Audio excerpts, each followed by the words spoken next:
అసలు ఎక్కడికి పోయినా బయట చూస్తే పచ్చగా ఏదైనా కుండ కనపడితే నీళ్లు కనపడితే ఓహో ఇది కరిగిరి అని మళ్ళీ ఒకసారి గిచ్చుకొని చూసుకోవాల్సిన పరిస్థితి వచ్చింది. అంత చక్కగా అన్ని చోట్ల నీళ్లు ఉండటం అనేది పాజిటివ్ సిగ్నల్.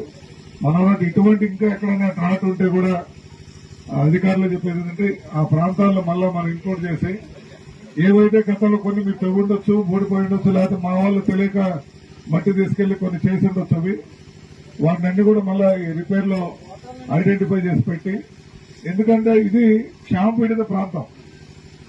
మిగతా ఏరియాలు వేరు, వాళ్ళకి కాలంలో రావచ్చు, వర్షాభావం ఎక్కువ పడుతుంది కాబట్టి వాళ్ళకి పెద్ద అవసరం ఉండకపోతుంది. కానీ ముఖ్యంగా ఈ ప్రాంతంలో 15-20 రోజులు కూడా వర్షాలు పడిన సంవత్సరాలు ఉన్నాయి, వర్షం లేని రోజులు ఉన్నాయి. మేము బోర్లు వేస్తే బాధపడేవాళ్ళం.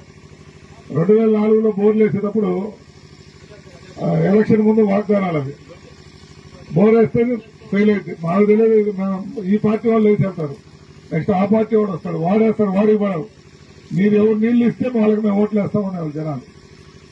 అటువంటి పరిస్థితి చూసాం. తర్వాత మరి ఈ విధంగా నీళ్ళని సేవ్ చేసుకోవడం ద్వారా ఈ వాటర్ షెడ్ ప్రోగ్రామ్ కానీ మనకు ఇప్పుడు కూడా జనాలు చెప్పేది అదే, మీకు కూడా ఇవి రెండు మనకు వస్తుంది. కాబట్టి అటువంటి ఈసారి దీని మీద ప్రత్యేకంగా కొంతమంది అధికారులు మనం పార్టీ ప్రోగ్రాం జరిగేటప్పుడు కూడా టీచింగ్ క్లాసులా పెట్టి ప్రజలకు అవగాహన కల్పాలని తెలియజేస్తూ, మరి ఇంత చక్కగా మనకు సహకారం అందించిన వాటర్ షెడ్ పీడీస్ కానీ, మరి మిగతా ఎంప్లాయీస్ కానీ, మన కమిటీ సభ్యులు కానీ ఉపయోగపడి పనులు చేసిన మనందరినీ అభినందిస్తూ సెలవు తీసుకున్నా. జై హింద్, జై తెలుగు.